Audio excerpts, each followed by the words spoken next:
Hi there. Welcome to today's video. Trying out something a little bit different.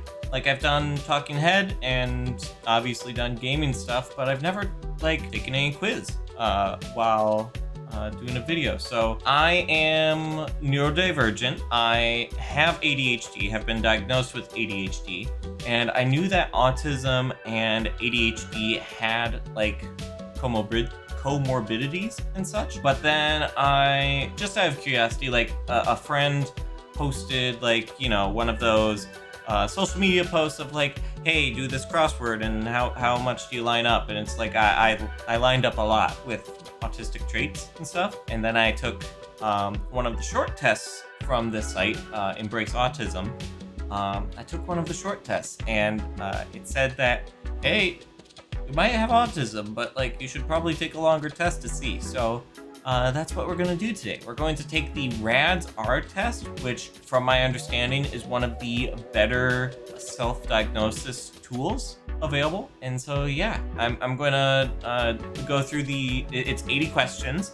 I'm going to go through the 80 question questionnaire and kind of talk through how I feel about things, why my responses are as they are. The RAADS are: please read each statement below and choose the answer that best fits your experiences during social interactions. I am a sympathetic person. So the four answers for all of these are true now and when I was young, true only now, true only when I was younger than 16, and then never true. So I am a sympathetic person. I would say that's true now and when I was younger. It's definitely stronger now than when I was younger, but I definitely am a sympathetic person, I'd say. I often use words and phrases from movies and television in conversations. Yes. You could ask any of my partners.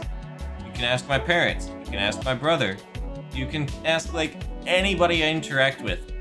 Yes. Yes, I do.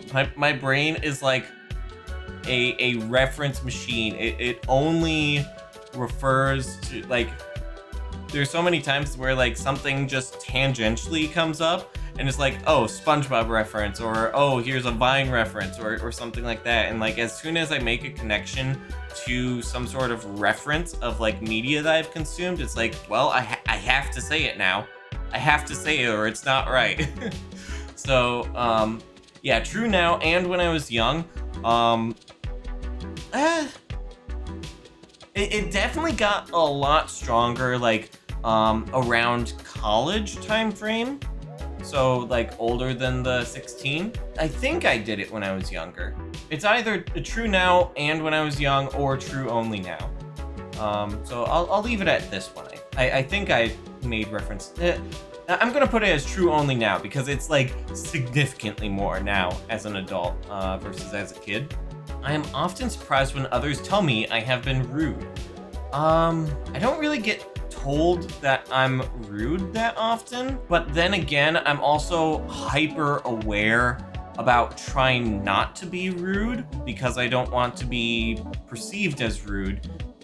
Just because I get really excited about something and then I'll over-explain about it, or I'll whatever. I try and be mindful of how I'm talking with others so that I don't get perceived as rude. So I guess when I am told I'm rude, especially when I've been trying not to be rude, I guess that does come as a surprise. I didn't get that too much when I was younger, so I'd say true only now.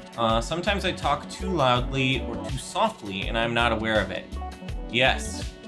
Yeah, when I get excited about something, I end up raising my voice, and then my parents or adults and stuff would tell me, hey, lower your voice, you're speaking too loud and stuff like that. And it was just an excitable thing. It's still an issue now. I'll go home and talk to my parents about something and they mention that hey, no need to raise your voice about this. You can quiet down. And it's I'm just excited to talk about the thing. I'm sorry.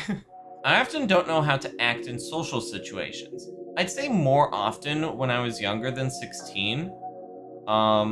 There's a lot of social situations nowadays that I can navigate those pretty well, but when I was younger than 16, it was a bit more of an issue. But I might have just been true only when I was younger than 16. Yeah, I'd say probably that. I can put myself in other people's shoes. Yeah, so that's like trying to view things from their perspective, or trying to understand their viewpoint. I think I have a little bit of issues. Well, sometimes I have issues with being able to put myself in other people's shoes, but then at the same time, like the way my thoughts are is it's like voices talking all the time, and sometimes it's like I'm playing through conversations of people that I'm going to be interacting with and trying to view it from their perspective and like play out multiple different conversations in my head. So that might be putting myself in other people's shoes. Not exactly sure if that would count, but I can put myself in other people's shoes. I'd say true now and when I was young. I like this one's a little bit more of a toss-up, but I think I did it both as a kid and now, so I'll put it down for both.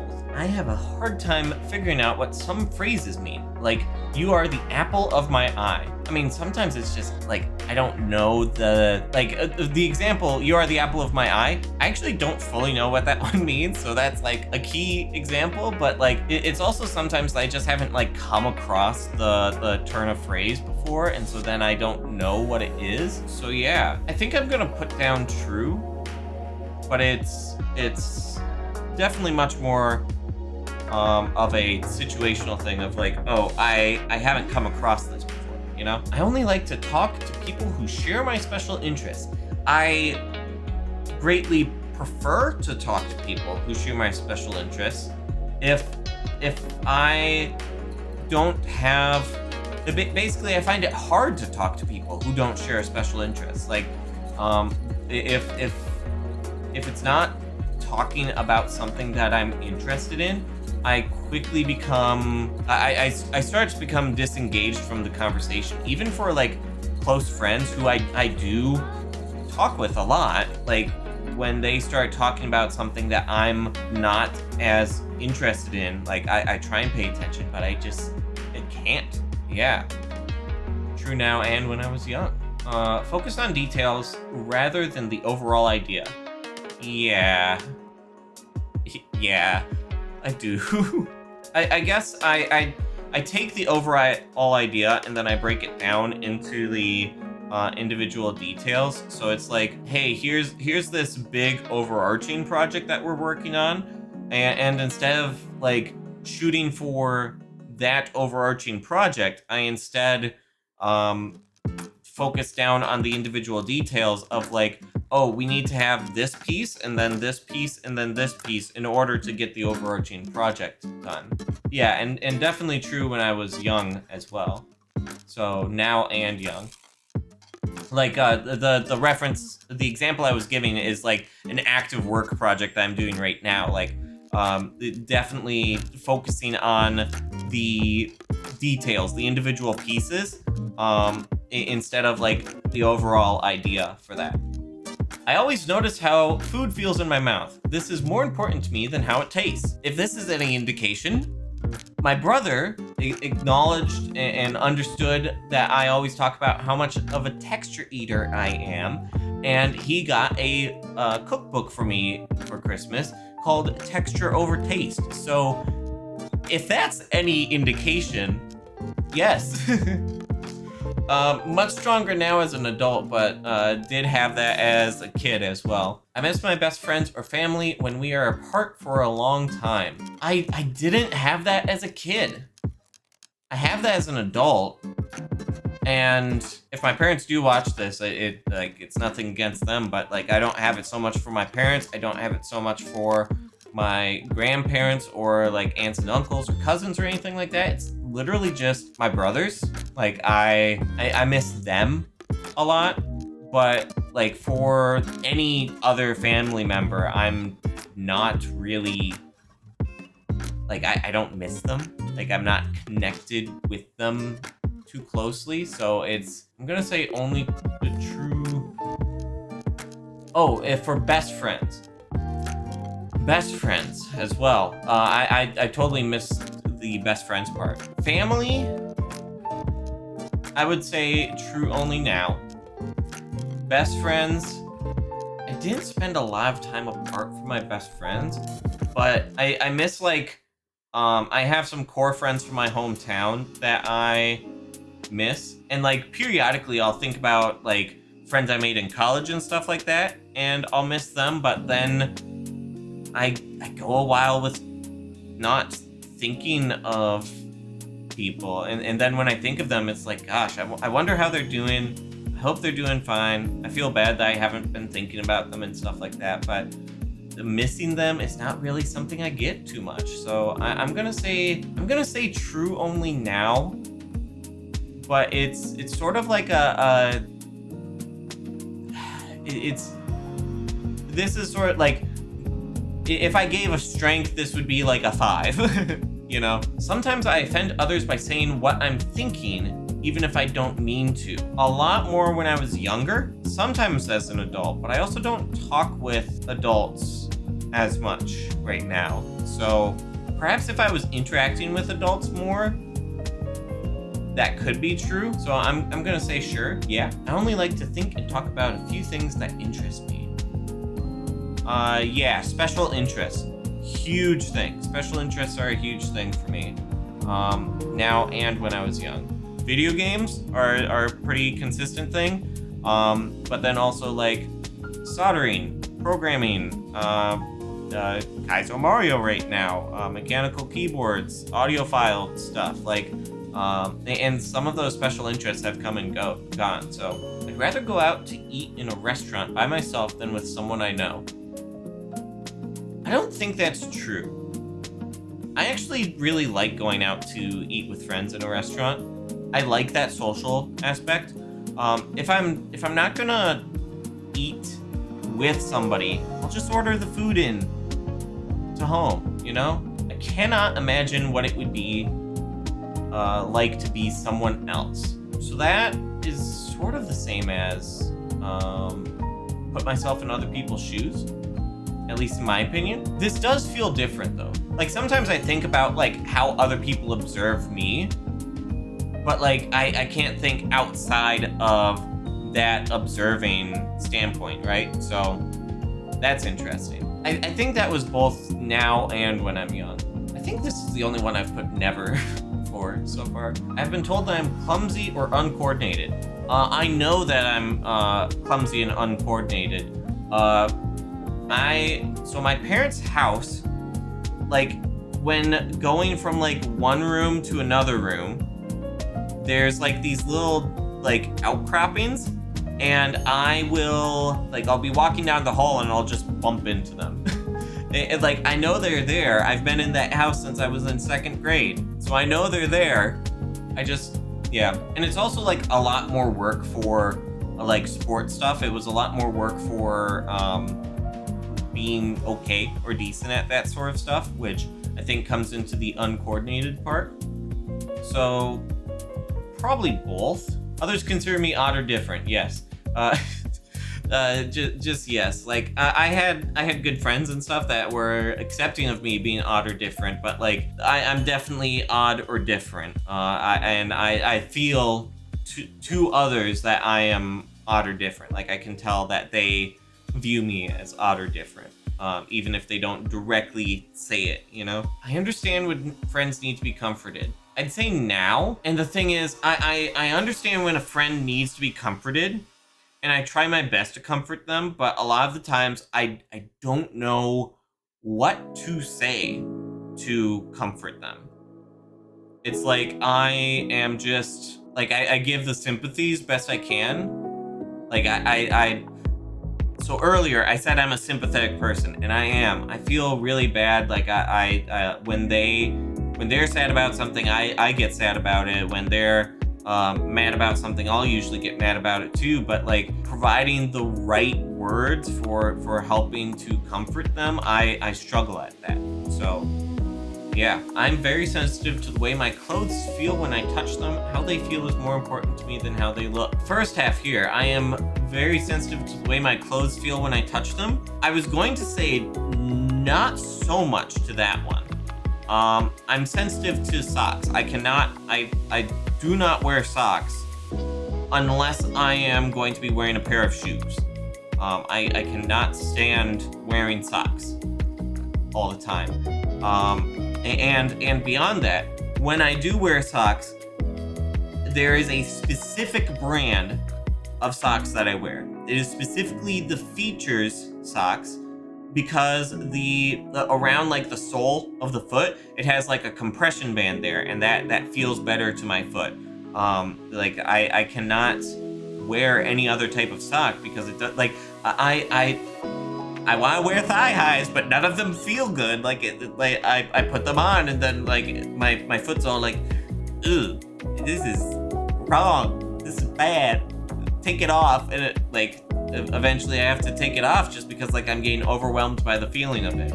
But how they feel is more important to me than how they look. I wear t-shirts almost exclusively. I don't need to take off the tags or anything like that, but I prefer t-shirts, and I don't care about dress clothes. Like dress up clothes, it's like, who cares? Let me wear t-shirts. And as a kid, up through high school, I was wearing sweatpants every day. Every single day I was wearing sweatpants. It was summertime, it was the winter time, I was always wearing sweatpants. So the feel was definitely more important than the look to me. It's weird now, like sometime in college it swapped to where I only wear jeans. I don't wear sweatpants at all. I don't own a pair of sweatpants right now. I only wear jeans. So yes, now and when I was younger, I like to copy the way certain people speak and act. It helps me appear more normal. Yes, I parrot the things that people say around me, and I will even start to copy and mimic their accent.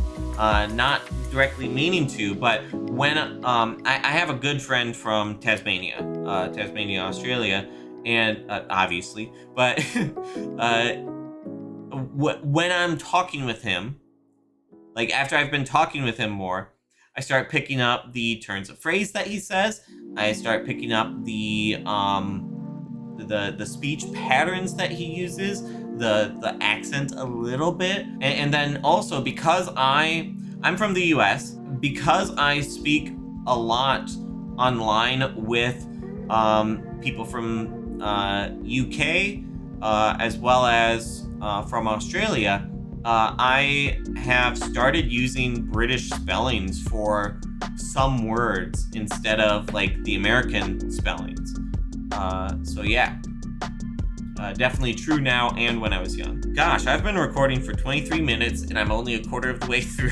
Let's try and pick it up a little bit, but it can be very intimidating for me to talk to more than one person at the same time. More than one person? No. More than about like 3 to 5 people? Yeah, I would say yes. So I'm gonna say never true because it's more than one person. So I'm gonna say never true. But a component of that is in middle school and high school, I took like public speaking courses and leadership courses and stuff like that. Ooh, hand.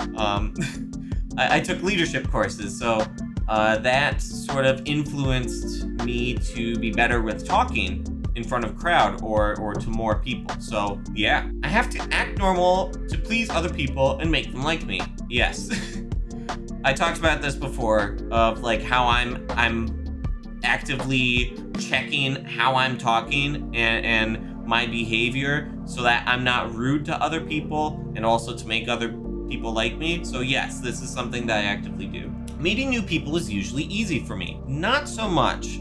If I'm introduced to somebody, that's a pretty easy task. But if it's just, hey, go out and meet people, not so much. So never true. I get highly confused when someone interrupts me when I am talking about something I am very interested in. Yeah, it happened a bit as a kid. I'm gonna say true now and when I was young.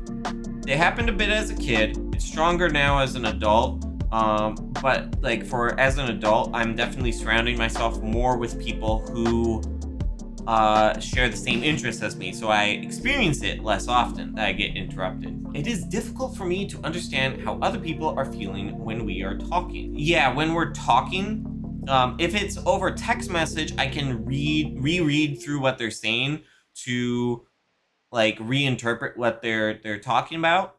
But if I'm just talking with somebody, it can be a bit rough. Like sometimes it's like very explicit, like here is like the tone of their voice really strongly, but yeah, it's difficult for me. I like having a conversation with several people, for instance, around a dinner table at school or at work. Yes?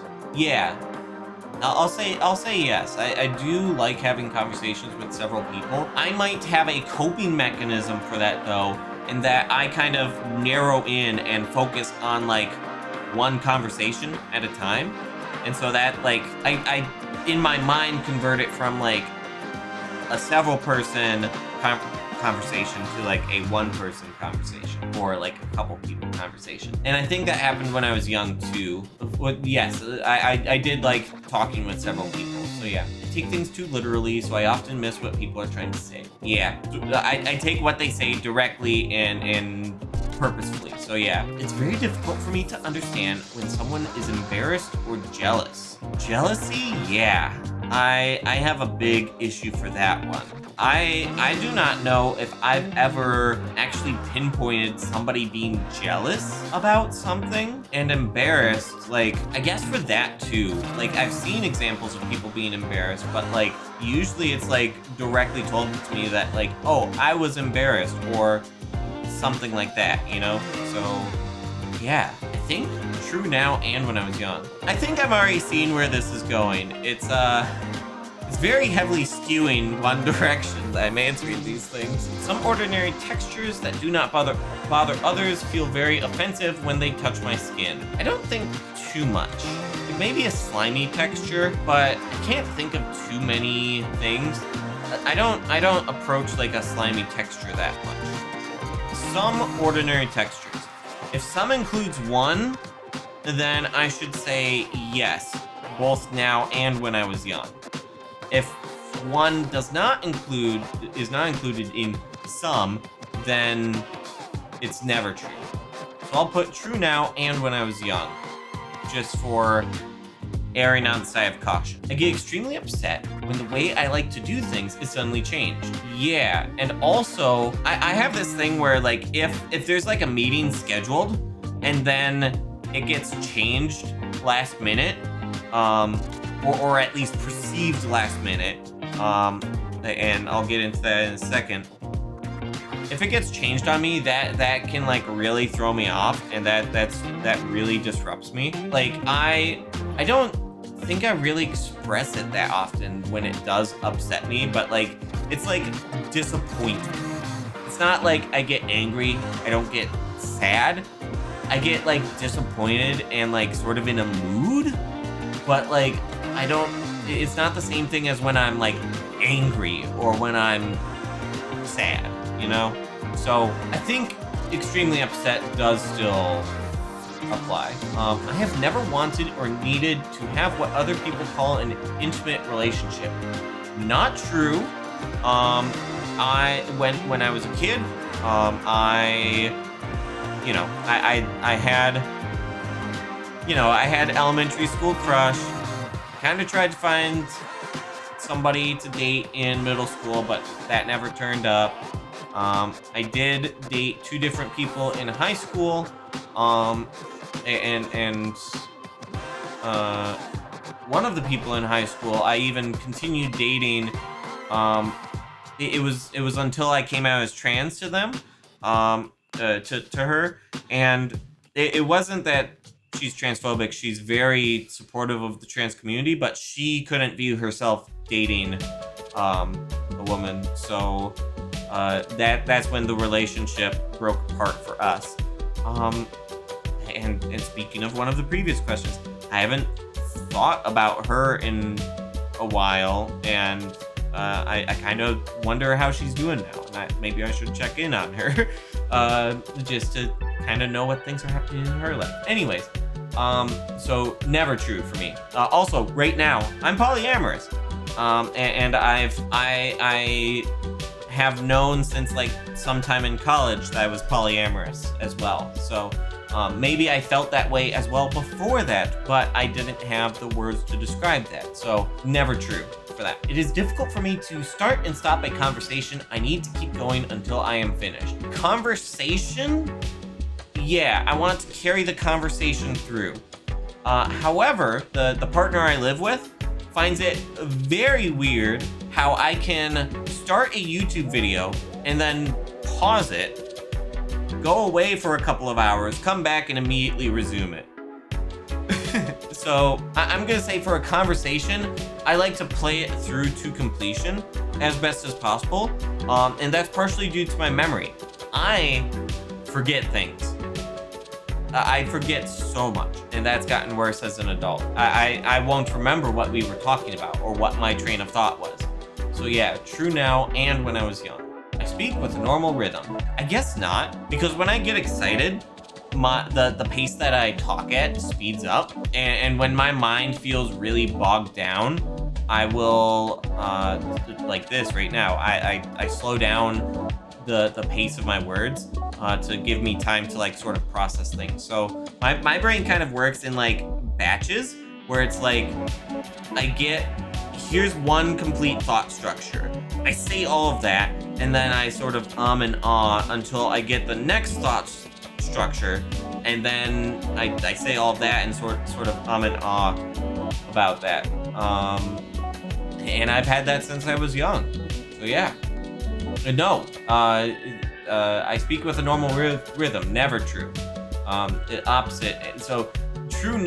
I don't speak with a normal rhythm. True now and when I was young. So never true. The same sound, color, or texture can suddenly change from very sensitive to very dull. No, I don't even fully know what that experience would be like. So for me, it's like sounds are fine. Colors, it's like either it's a muted color, which means it's like near the white, it's like on the grayscale or near the grayscale, or it's bright and vibrant, and that means it's like full saturation, you know? So I'm gonna say no. I never really had this issue, or thing, you know, I never had this thing. The phrase "I got under your skin" makes me uncomfortable. The phrasing of that's weird to me, but like something's gotten under my skin, nah, that doesn't make me uncomfortable, and it never has. Sometimes the sound of a word or high-pitched noise can be painful to my ears. High-pitched noise, yeah.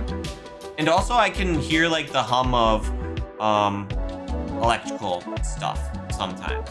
Not all the time, but like sometimes, like especially when I'm really sensitive, I can hear like that hum, which is interesting. So sometimes not the sound of a word, but a high-pitched noise. I think now and when I was young is the answer to that. I'm an understanding type of person. Yes. Again, sympathetic, and I try and be understanding. There's some things that are like very hard lines that I draw, and I won't be understanding on those things. But in general, I try and be understanding of a situation and where a person's coming from. I do not connect with characters in movies and cannot feel what they feel. I don't think that's true. In some cases, I feel like I connect more with characters in movies than what I do with people in real life. If a movie's like not written well, then I'd have a harder time. But like normally the characters, it's like it's being like very explicitly shown what their feelings are, and almost more like directly shown to you instead of like you trying to decipher it. So to me, I connect pretty well with movies, TV shows, anime, stuff like that. I cannot tell when someone is flirting with me. Yes. I can't tell when someone's flirting with me, and I have issues like knowing how to flirt with others. So yeah. Like one of my partners, I started dating them after like we finished like this D&D campaign, and apparently she was flirting with me throughout the D&D campaign, and I did not pick up any of those signals. I'm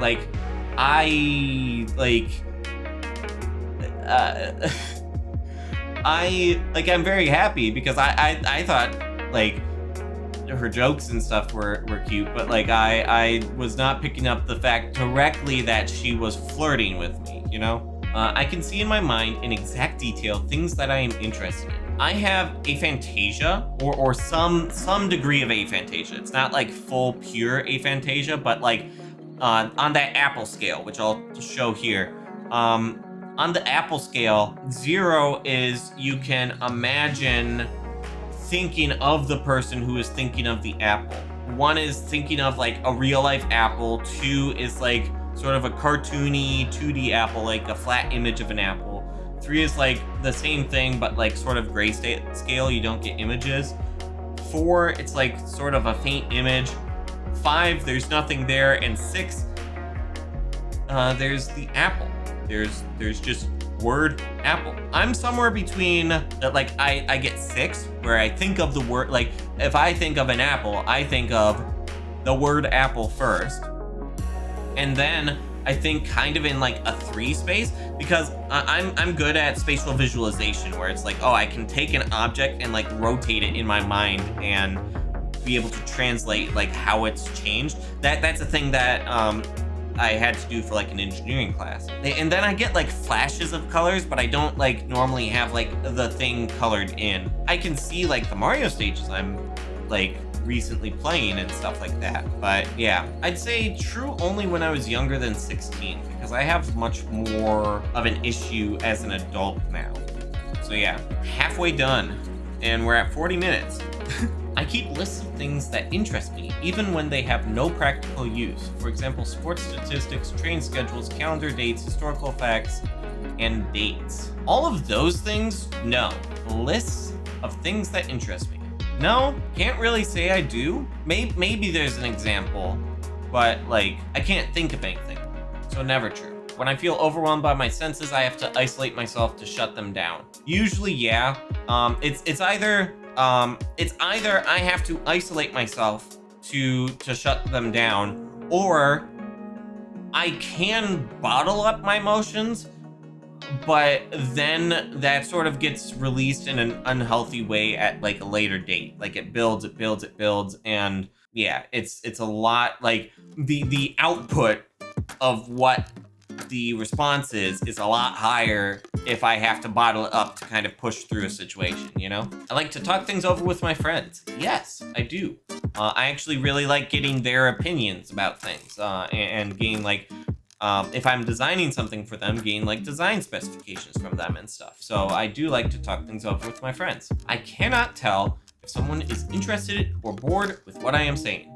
Yes, again, with the excited talking and raising my voice, and also I've had an example where I thought somebody was getting bored of what I was saying because of how they responded. Like they said, yeah, or something that like to me was just, I interpreted it as they were sort of, you know, giving the automatic response, sort of being on autopilot. And I went and actively said, oh, I should probably quiet down because it seems that you're not interested. And then they were like, no, I'm deeply interested in what you're talking about. Like and then they started like joining into the conversation and stuff as well. I don't remember the topic it's about, some sort of computer thing, but yeah, interested or bored, I have it both ways. It can be very hard to read someone's face, hand, and body movements when they are talking. Yeah, I usually look down. I don't look at a person when they're talking.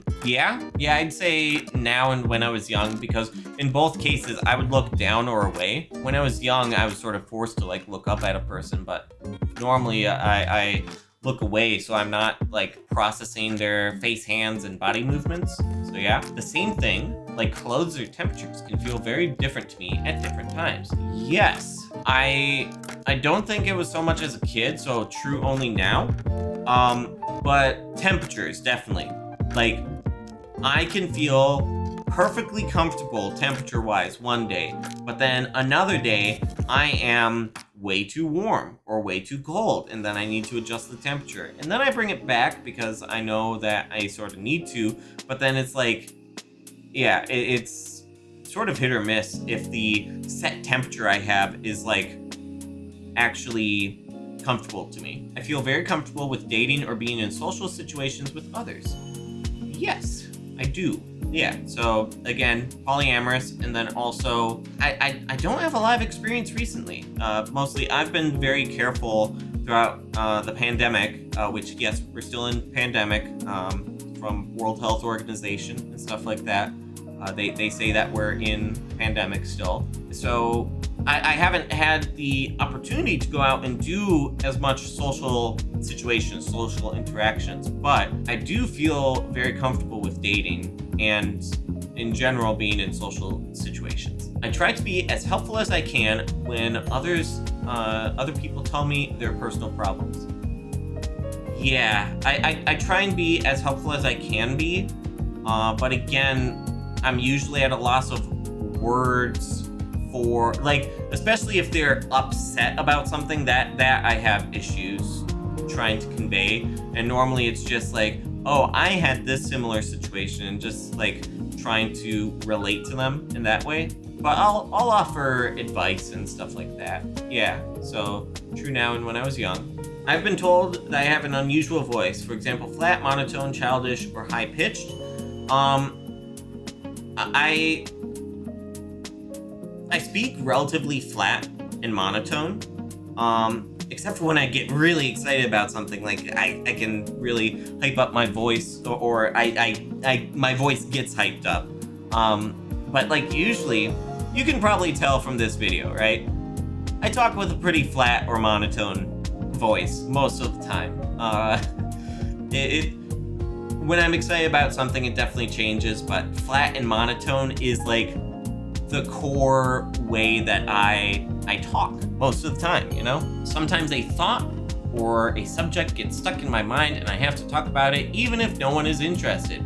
Yes, I've covered this before. Or maybe the thought or subject, but like when I get interested in something, I have to talk about it. And sometimes if I don't talk about it, it's like almost, it sounds weird, but it's almost painful to be like bottling something up that's like, I want to be talking about this, but like it would be rude to interrupt to talk about this right now. So yeah, I do certain things with my hands over and over again, like flapping, twirling sticks or strings, waving things by my eyes. So my wrist has a little pop crackle sound in it. I don't know if that picked up on the mic.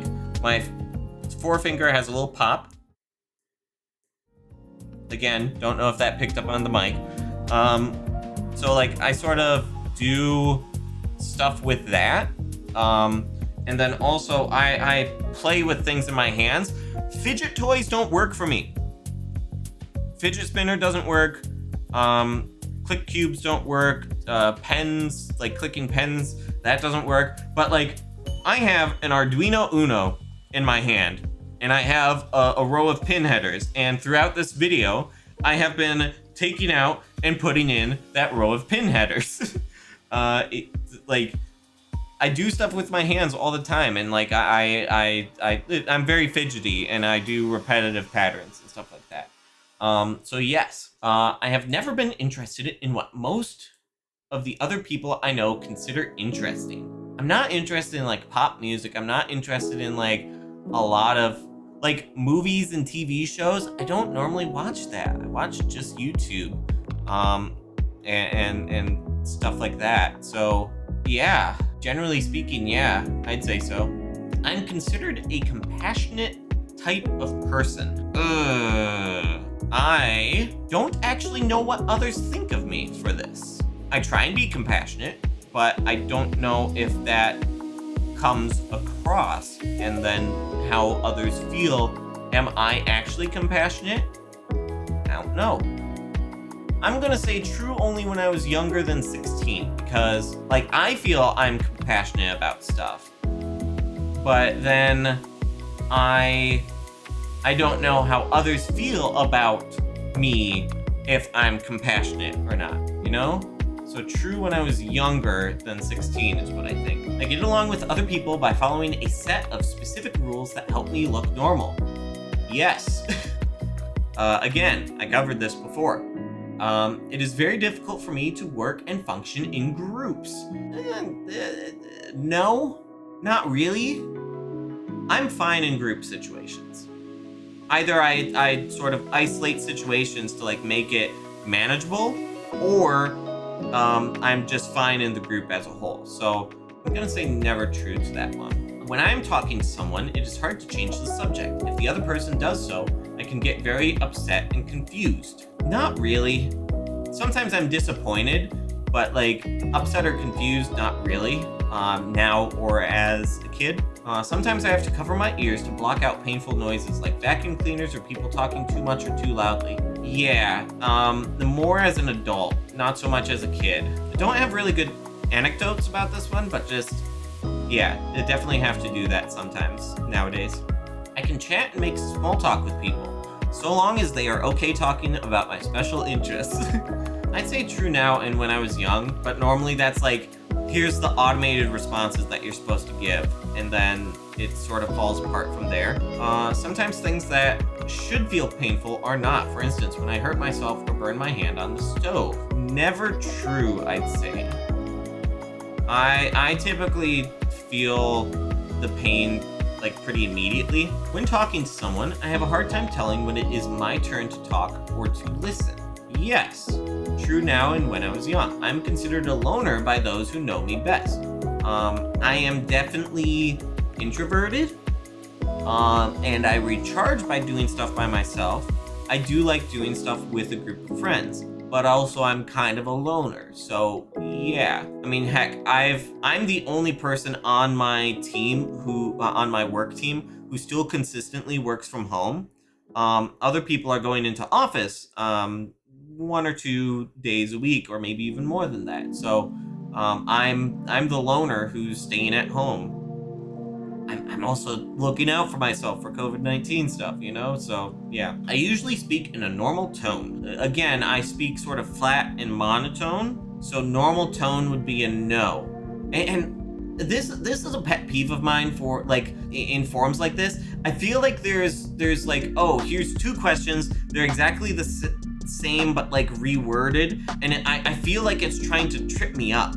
It's like, oh yeah, here's the same thing, but like the pattern of the words are inverse, so you have to answer the opposite way, and it's like trying to trip me up on it, and I get sort of upset about that. It's like maybe I'm overthinking it in that like maybe it is actually answering like maybe it is a different question and I'm taking it as being the same question but worded differently, or if it is the same question but worded differently, I'm definitely getting more upset than I should about that type of thing. I like things to be exactly the same day after day, and even small changes in my routines upset me. Yeah, so in elementary school, middle school, and high school, I would have the same thing for breakfast every single day until I was sick of it.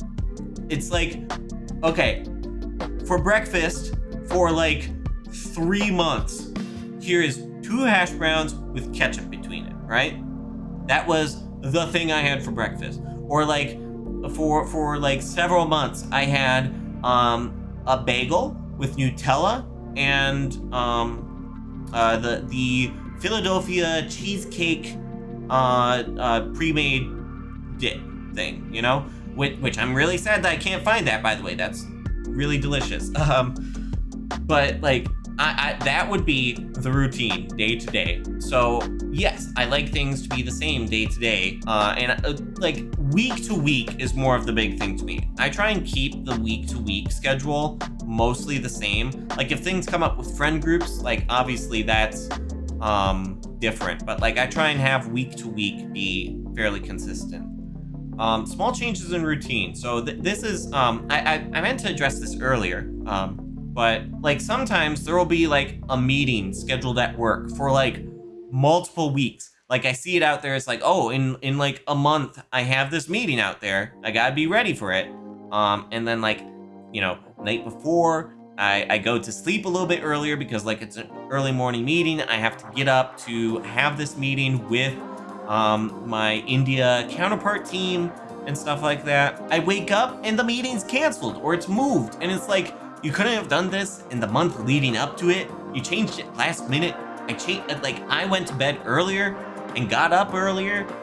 And you're telling me that even though I'm not a morning person, that now I didn't have to get up? I'm pretty upset about that. So yes, now and when I was young. How to make friends and socialize is a mystery to me. I'm gonna say never true. It might be a bit more challenging, but it's not like a complete mystery, you know? So I'm gonna say never true for that one. It calms me to spin around or to rock in a chair when I'm feeling stressed. Yes, true now and when I was young. I also get stressed when I'm on, if I'm like sitting on a Discord call or a Zoom call, I'm fine with that. Like I can wear my headphones and then kind of, I guess I'd rock in my chair for those.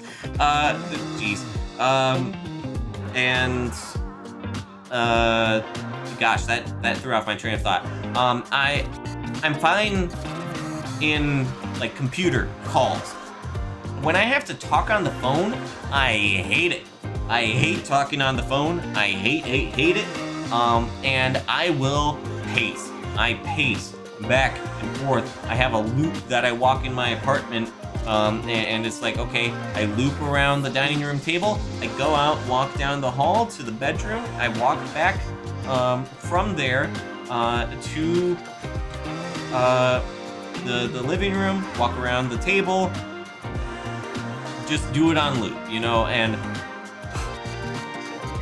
it's to prevent me from getting too stressed. I have to pace or do like some sort of stim, basically, in order to not be stressed out. The phrase, he wears his heart on his sleeve, does not make sense to me.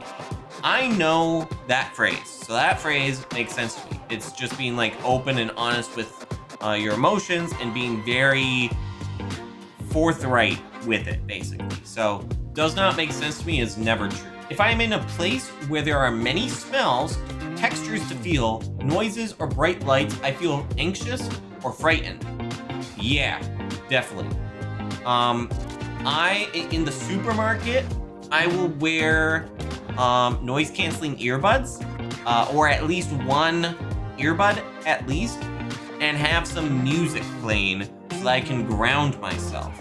Otherwise, it gets overwhelming, basically. If it's quick in and out, I can usually bear it, but like if I'm doing a full shopping trip, I have to have music playing, or else like I get like, it's almost the same feeling as like my claustrophobia. Like I hate it. So yeah, true now and when I was young. Actually, is that true now and when I was young? That might not have been as much of a thing when I was a kid. I think that's more of a now only thing. Like it might have been a bit as a kid, but it's like very prominent now, and I'm not actually thinking of any examples as a kid. So I'm gonna put only now. I can tell when someone says one thing, but means something else. Not really. If they're laying on sarcasm really thick, then yeah, but usually no. I don't pick up on that. I like to be by myself as much as I can. Yeah. Introverted, again. Which is, it's ironic. I like to be by myself as much as I can. By the way, I have 4 partners. Like, what? Like that dissonance there, you know, between those two states. That's such a thing. But yeah, I recharge mentally by doing stuff by myself. I keep my thoughts stacked in my mind like they are on filing cards, and I pick out the ones I need by looking through the stack and finding the right one, or another unique way. Yeah, oh my goodness, I never thought of it that way, but that's exactly, like I was reading through it and I'm like, fuck, that's me. Fuck. Yeah, true now and when I was young. Oh yeah, yep, that's I didn't even realize that about myself, but like reading through that, my brain was like, oh shit. Yeah. Okay. learning some stuff about myself today, you know? The same sound sometimes sounds very loud or very soft, even though I know it was not changed. This is another one that seems similar to one of the previous questions, but to me, it seems very loud or very soft, even though I know it has not changed.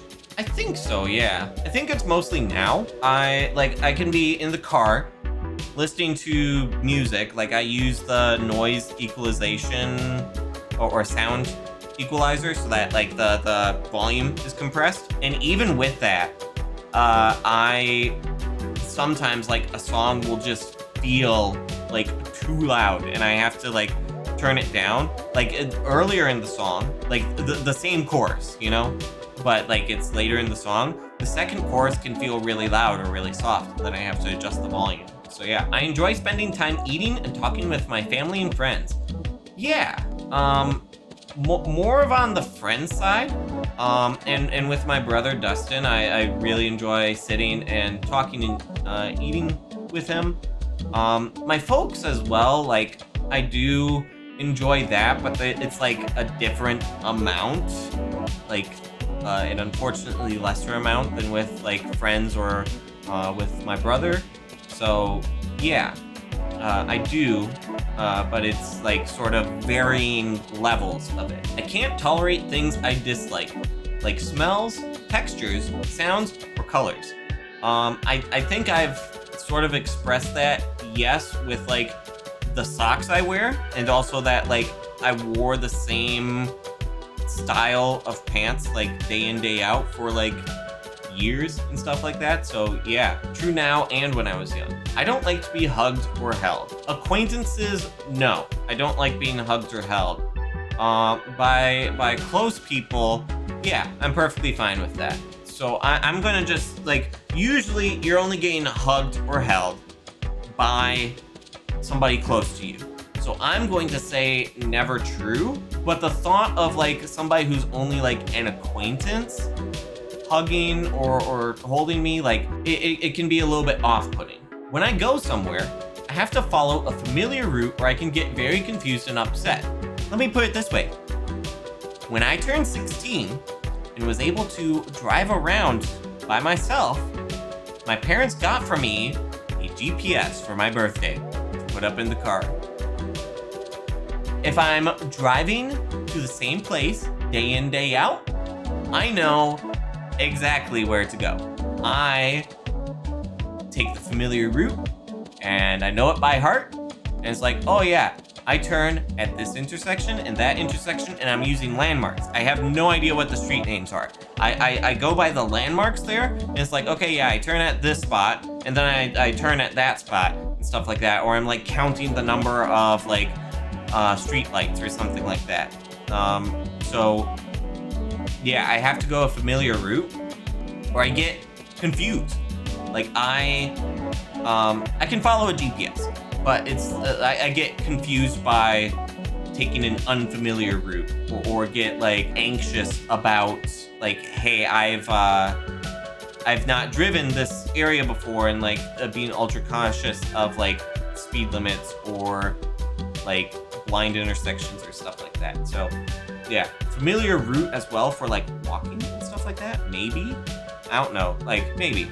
I do like to go familiar routes for walking as well. So yes, younger than 16, I would say also yes, but like I did less traveling and stuff when I was younger than 16 by myself. But like with my parents, like when I was doing like, when you're 14 3/4 or something like that, you could start driving with a parent. And there was a lot of times that like my parents would have to like tell me where to go because I had, like, we had been there 1,000 times, but I didn't know how to get there because I didn't travel, so I didn't know where it was. It is difficult to figure out what other people expect of me. A bit, yeah. Yeah, I'd say now and when I was young. There's some situations in which it was more that I could get what people expected of me, but I definitely had some difficulty with figuring out what other people expected of me. I like to have close friends. Yes, now and when I was young. Unfortunately, some of those close friends I haven't talked with in a while, but I do like having close friends. People tell me I give too much detail. Yes, look at this video.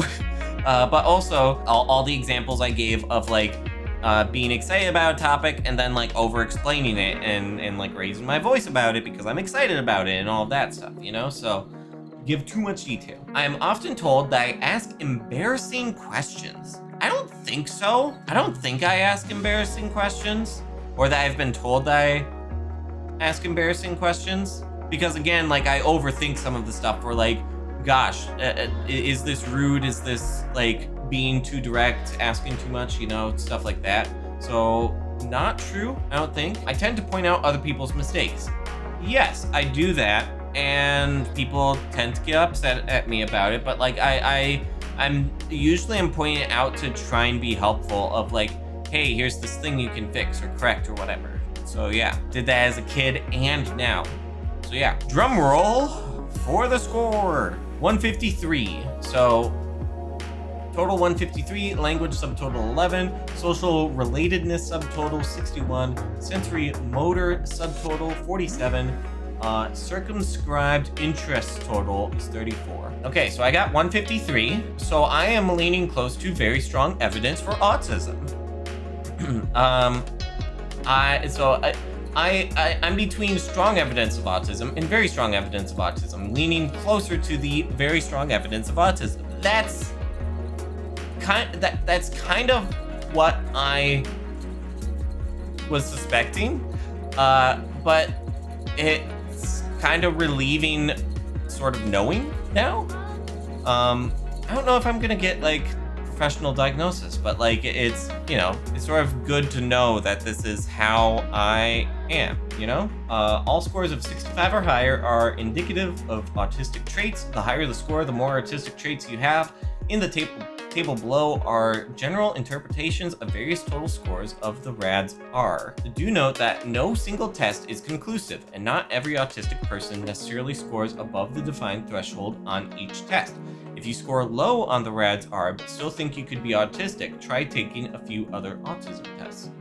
Good to know, but I also scored high on the scale. Statements per subscales. Below you can see which statements of the RAADS-R belong to which subscales.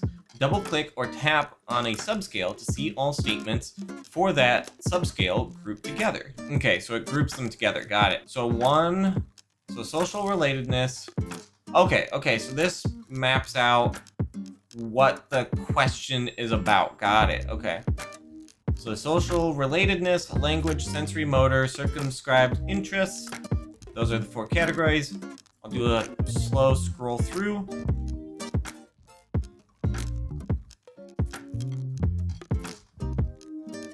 Okay, recommended next steps. After the RAADS-R, consider taking one of the tests below on basis of pursuing a formal autism evaluation. Interesting. But anyways, so I already had a strong suspicion of this, having taken this, and like I had like a high score before, and I also have a high score now. I feel like that's kind of indicative, you know, and sort of confirms it for me. So I'll have to figure out next steps. If you did find this video interesting, just sort of me talking through my experiences, do let me know, and maybe I'll do more videos of this type in the future. Thank you all so much for watching. I hope you enjoyed the video.